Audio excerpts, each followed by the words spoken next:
책임진다 라는 제목으로 오늘 새벽에 말씀을 나누겠습니다. 옆 사람에게 말하면 안 됩니다. 넌 내가 책임진다 그러면. 그러나 분명히 우리는 하나님이 책임지실 줄 믿습니다. 불확실성의 시대를 살고 있습니다. 불안한 게 참 많습니다. 지금 이 시대는 투자했던 모든 게 흔들리고 있습니다. 참 어렵습니다. 경제적으로도 어렵고 AI의 발달은 몇 년 뒤 사라질 직종이라는 제목으로 많은 기사와 많은 뉴스와 책까지 나와 있습니다. 그래서 더욱 우리를 옥죄어옵니다. 지금껏 살아왔던 것과 다른 시대가 도래한다고 하는데 또 정말 그런 것 같은데 그 시대의 모습이 어떠할지는 정확히 아무도 알지 못합니다. 단지 무언가 바뀌고 있다는 것만 알고 있습니다. 그래서 더욱 기본에 충실합시다 라고 한 성공한 축구 선수의 아버지의 이야기는 더 힘을 얻어 가는 것 같기도 합니다. 이런 이 시대를 살고 있으면서 우리는 무엇을 붙잡아야 합니까? 세상은 언제나 흔들려 왔습니다. 시편 기자가 질문합니다. 시편 11편 3절 말씀 같이 읽겠습니다. 터가 무너지면 의인이 무엇을 하랴. 세상이 이렇게 흔들리는데 사람들은 불안해서 이리저리 흔들리고 이리저리 살펴보고 고민하고 걱정하고 근심합니다. 그렇게 해야지요. 그러나 의인인 우리는 어떻게 해야 합니까? 어떻게 하면 되겠습니까? 더 진리를 붙잡고 진리에 붙들려야 하고 이 땅에 흔들리지 않는 유일한 반석인 성경 위로 성경 붙잡고 더 살아가야 합니다. 저는 요즘 대흥교회를 바라보면서 이런 기도가 많이 됩니다. 바로 오늘 본문의 보아스의 고백입니다. 룻기 2장 12절에 여호와께서 너에게 행한 일을 보응하시기를 원하며 이스라엘의 하나님 여호와께서 그 날개 아래 보호를 받으러 온 내게 온전한 상 주시기를 원하노라. 우리 다 같이 한번 더 읽어볼까요? 시작. 여호와께서 내가 행한 일에 보답하시기를 원하며 이스라엘의 하나님 여호와께서 그의 날개 아래 보호를 받으러 온 내게 온전한 상 주시기를 원하노라 하는지라. 아멘. 대흥교회에 이런 복이 넘치길 소망합니다. 보아스가 룻을 만났을 때 첫 번째 고백입니다. 룻이 모압 여인으로 나오미를 따라 나왔던 사건은 온 마을 사람에게 알려졌습니다. 그것이 믿음의 사람 보아스에게도 이 소문이 알려졌습니다. 그래서 보아스가 룻을 처음 만났을 때 룻에게 축복 인사를 전하는 것입니다. 여러분 모두가 같은 마음입니다. 하나님을 사랑하는 자들에게는 하나님을 선택한 사람들을 바라볼 때 하나님과 동일한 기쁨과 감격이 있다는 것입니다. 다윗도 이 사실을 너무 잘 알았습니다. 그런 인생을 살았고 그런 인생을 살았던 다윗이 그런 권면을 우리에게 합니다. 시편 37편 5절에서 7절 말씀 우리 같이 한번 읽어보도록 합시다. 내 길을 여호와께 맡기라. 그를 의지하면 그가 이루시고 내 의를 빛같이 나타내시며 내 공의를 정오의 빛같이 하시리로다. 여호와 앞에 잠잠하고 참고 기다리라. 자기 길이 형통하며 악한 꾀를 이루는 자 때문에 불평하지 말지어다. 아멘. 다윗은 참 불안한 10대, 20대를 살았습니다. 그냥 평범하게 살았으면 불안하지는 않았을 건데 갑자기 양치기였다가 갑자기 왕의 궁중 악사가 되었다가 전쟁터에 갔다가 골리앗을 이겼다가 사람들의 칭송을 받았다가 도망자가 되었다가 끝없는 도망의 인생은 그를 참 궁지로 몰았습니다. 정말 불안한 인생을 살았습니다. 그런데 이 불안한 인생, 불안한 환경, 최고 권력자가 나를 미워하고 죽이려 합니다. 그 옆에 있는 많은 아첨꾼들과 여론 또한 다윗을 미워하고 증오합니다. 그런 인생을 살아내야 하는 다윗이 얼마나 불안하고 두렵고 무서웠을까요? 10대, 20대의 아이였었는데 그런 다윗이 하나님을 의지하였기에 그의 불안은 평안이 되었고 확신이 되었고 승리의 찬가가 되었습니다. 그 다윗이 하는 말이 내 길을 여호와께 맡기라. 그를 의지하면 그가 이루시고 불의한 자 때문에 불평하지 말지어다. 그렇게 우리에게 권면합니다. 여러분, 세상 사람들은 우리와 사는 길이 다릅니다. 그들의 삶은 우리와 다릅니다. 그들의 형통을 부러워할 필요가 없습니다. 그들의 길을 쳐다볼 이유가 없습니다. 찬양 선교단 마커스의 지도 목사였던 김남군 목사님이 자신의 인생을 간증하며 룻기 강해서 책을 냈습니다. 그 책 제목이 넌 내가 책임진다 였습니다. 하나님께 맡기면 하나님께서 책임지십니다. 룻이 나오미를 선택한 것 같지만 사실은 하나님의 책임지심이었습니다. 룻의 선택의 결과가 하나님의 책임지심을 불러왔습니다. 여러분, 하나님의 책임지심의 수준을 아십니까? 보아스가 보리 이삭 줍는 룻을 만났습니다. 그리고 점심으로 먹을 떡을 건네주었습니다. 남은 떡을 시어머니 갖다 주라고 싸보내줬습니다. 룻이 보리 이삭 줍는 동안 사람들에게 그를 괴롭히지 말고 그를 힘들게 하지 말라고 당부했습니다. 그리고 그녀를 위해 더 많은 보리 이삭을 떨어뜨려 주라고 했습니다. 얼마나 부자의 친절입니까? 얼마나 큰 인간적인 긍휼입니까? 그러나 하나님의 책임지심은 이 정도가 아니라는 것입니다.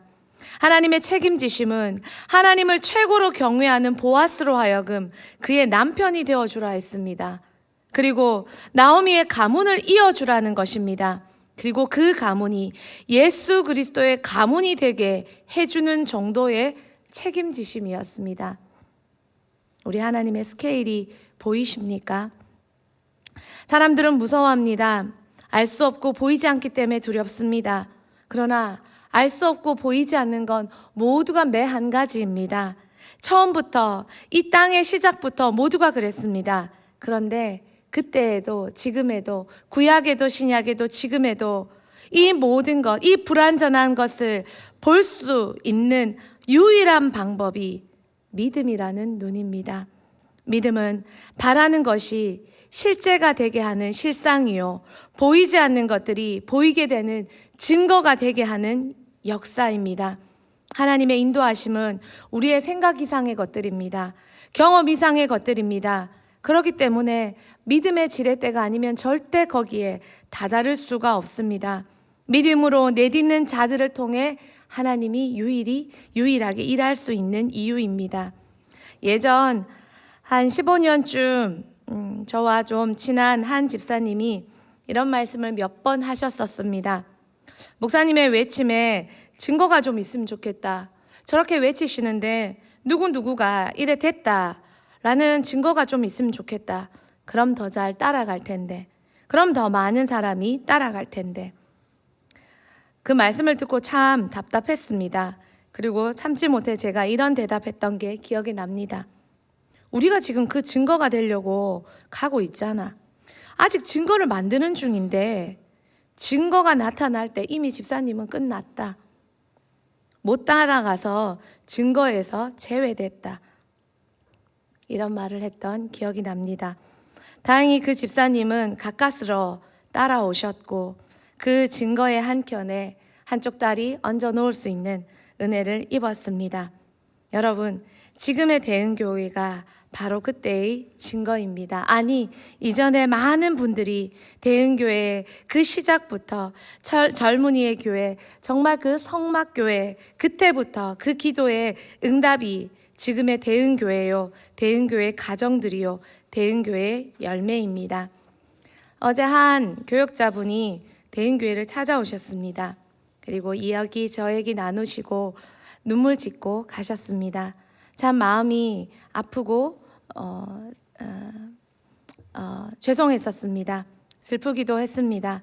그러면서 정말 확신 있게 드릴 수 있었던 말은 저희 교회 다음 세대 다이비드도 10몇 명에서 출발했습니다. 한 명 한 명 붙잡고 교사들 기도회부터 했었습니다. 월요일 기도회, 그 기도회부터 시작했었습니다.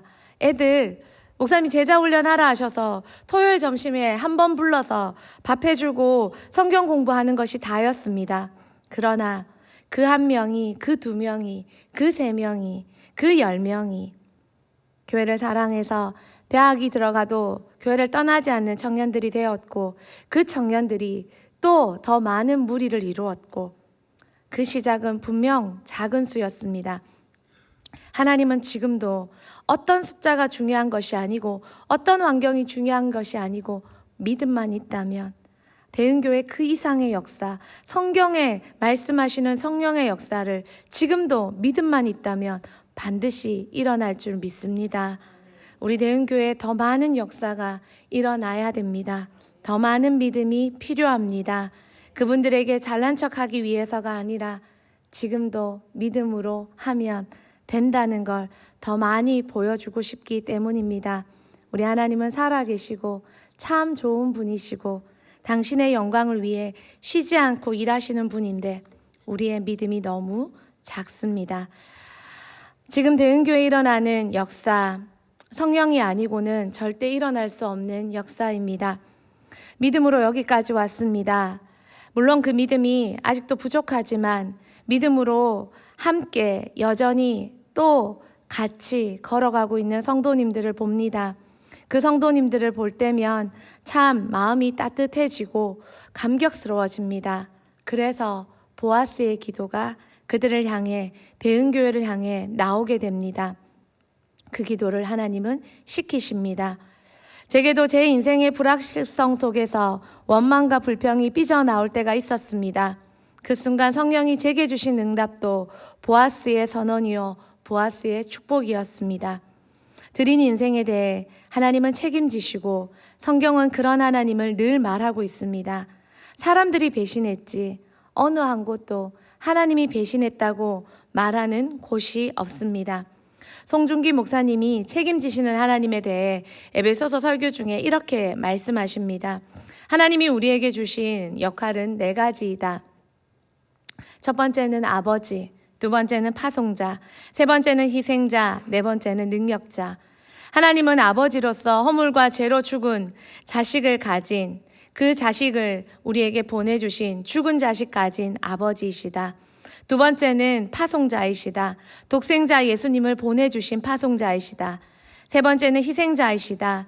당신의 목적대로 독생자 예수를 죽게 하신 희생자이시다. 네 번째는 능력자이시다. 예수님과 함께 죽은 자식들을 다 부활시킬 수 있는 죽음을 생명으로 바꿀 수 있는 능력자이시다. 그렇기 때문에 하나님은 우리를 책임진다고 설명하십니다. 왜요? 아버지이시니까 책임지신다. 파송자이시니까 책임지신다. 희생하셨으니 책임지신다. 능력자이시니 책임지신다. 여러분, 아직도 하나님 외에 더 믿을 구석이 있습니까? 하나님보다 더 안전한 투자처가 있습니까? 윌리엄 틴테일이라는 사람이 있습니다. 1536년 영국에서 화형당한 사람입니다. 그의 화형당한 죄명은 이단이었습니다. 그리고 구체적인 죄는 성경을 영어로 번역했다는 것입니다. 당시 공인된 라틴어 벌케이트판을 사용하지 않았고 그는 그 히브리어 헬라어 성경을 영어로 번역했습니다. 그 영어로 번역한 그에게 이단이라는 제목이 붙었고 목이 잘렸습니다. 시신은 화형용 기둥에 묶어져 불태워졌습니다. 그의 나이 42세였습니다. 죽기 전에 그가 감옥에서 쓴 편지에 보면 따뜻하게 해줄 옷과 저녁에 쓸 등불과 히브리어 성경을 보내달라고 적혀 있습니다. 그는 감옥에서도 성경 번역에 전념했습니다. 윌리엄 틴텔은 영국 서부 지방에서 태어나 옥스퍼드 모들린 대학에서 수학했고 캠브리지 대학에서 공부했습니다. 근데 그가 월시경이라는 아주 좋은 가문의 가정교사로 신앙의 가정교사로 들어갔습니다.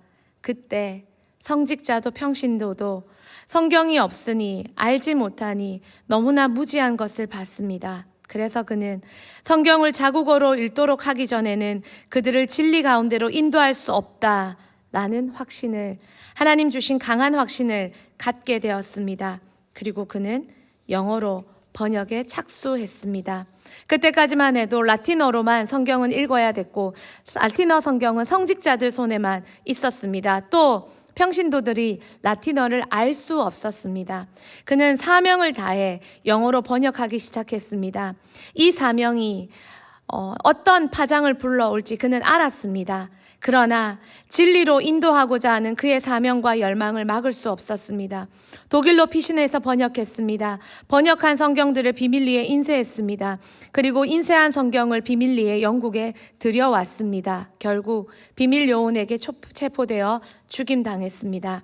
그가 정말 이단아였습니까? 라틴어 성경을 영어로 성경하는 게 정말 이단 짓이었습니까? 그러나 시대는 자신의 문화와 자신의 전통을 한 발만 앞서가면, 조금만 더 그들보다 앞서 진리에 집중하면 이단이라 지목했습니다. 그 덕분에, 틴테일 덕분에 성경이 영어로 번역되었습니다. 그리고 영어로 번역된 성경은 각국의 언어로 번역되어 확산되어 읽혀지게 만들었습니다. 그의 확신은 사실이었습니다. 그의 이름은 지금도 천국과 이 땅에 기록되어 있었습니다. 그는 먼저 믿었고 먼저 보았고 그래서 먼저 착수했습니다. 당신은 성경이 읽혀지고 말씀대로 살 때 최고의 은혜와 축복을 받을 수 있다고 여러분은 확신하고 계십니까? 성경대로 사는 것이 가장 안전한 길임을 믿고 자녀에게 그 인생을 물려주고자 하십니까? 또 여러분의 확신이 정말 그 진리의 걸음이, 그 기본에 들어섬이 믿음으로 굳건하게 걷고 계십니까? 룻은 나오미와 시댁을 통해 하나님을 배웠습니다. 진리를 알게 되었습니다. 그리고 그 진리에 자신의 인생을 걸었습니다. 그때 자신도 살았고 시댁도 살았고 가문도 부활되었습니다. 그 가문이 예수 가문 되었습니다. 하나님은 철저하게 책임지는 분이십니다. 여러분의 선택은 무엇입니까? 여호수아가 외칩니다. 나와 내 집은 여호와만 믿겠다고. 그리고 이스라엘 백성에게 외칩니다. 너희들도 선택하라고 말입니다. 여호수아 24장 14절에서 15절 말씀 우리 같이 한번 읽겠습니다. 진실함으로 그를 섬기라. 너희의 조상들이 강 저쪽과 애굽에서 섬기던 신들을 치워버리고 여호와만 섬기라. 만일 여호와를 섬기는 것이 너희에게 좋지 않게 보이거든 너희 조상들이 강 저쪽에서 섬기던 신들이든지 또는 너희가 거주하는 땅에 있는 아무리 족속의 신들이든지 너희가 섬길 자를 오늘 택하라. 오직 나와 내 집은 여호와를 섬기겠노라 하니. 저는 이 말씀을 아이들에게 참 많이 제시했었습니다. 특별히 부모님이 믿지 않는 가정의 친구들에게 말입니다.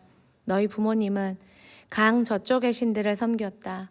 조상신을 섬겼고 세상신을 섬겼고 그러나 너희는 이제 선택할 수 있다. 어떻게 선택하겠니? 그리고 이 질문을 받았던 대부분의 아이들은 예수 그리스도를 선택했고 그들의 선택은 부모와 다른 인생이 되게 했습니다. 다른 가문이 되게 했고 복음의 인생이 되게 했고 복된 인생으로 이끌었습니다. 그리고 지금도 그 광경을 봅니다. 혹시 여러분 중에 선택했는데 조금은 주저앉아 있는 성도는 없으십니까? 따라왔다고 따라왔는데 그러나 내가 원하는 열매가 아직 없어 주저앉아 있는 분은 없습니까?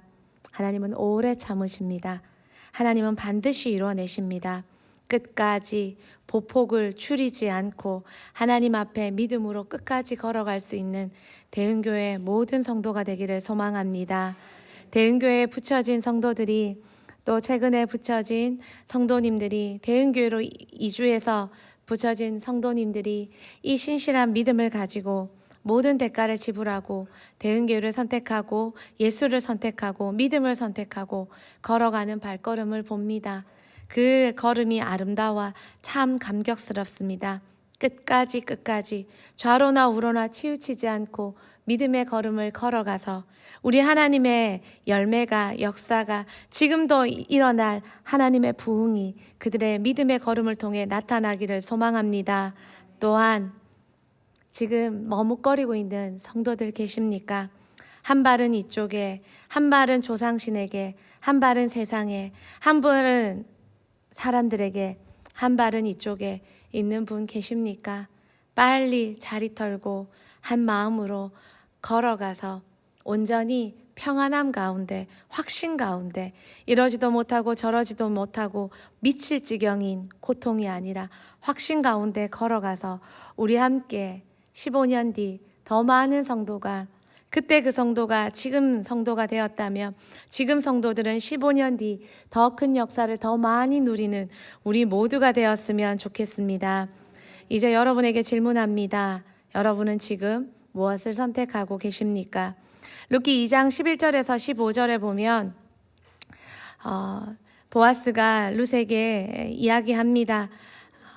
보아스가 그에게 대답하여 이르되 내 남편이 죽은 후로 네가 시모에게 행한 모든 것과 내 부모와 고국을 떠나 전에 알지 못하던 백성에게 온 일이 내게 분명히 들렸느니라. 여호와께서 내 행한 일에 보응하시기를 원하며 이스라엘의 하나님 여호와께서 그 날개 아래 보호를 받으러 온 내게 온전히 상 주시기를 원하노라. 그의 축복은 룻기 4장 17절에 가서 이렇게 응답되었습니다. 우리 다 같이 읽겠습니다. 룻이 이르되 내 주여 내가 당신께 은혜 입기를 원하나이다. 미안합니다. 룻기 4장 17절 말씀입니다. 같이 읽겠습니다. 그의 이웃 여인들이 그에게 이름을 지어주되 나오미에게 아들이 태어났다 하여 그의 이름을 오벳이라 하였는데 그는 다윗의 아버지인 이새의 아버지였더라. 책임지시는 하나님을 믿고 한 걸음 한 걸음 나아갈 때 하나님은 우리의 3대, 5대, 1000대까지 바라보시며 당신의 역사를 준비하고 계십니다. 더 많이 멀리 믿고 날아오르는 대형교회 모든 성도 되길 축복합니다. 두 번째 찬양하겠습니다.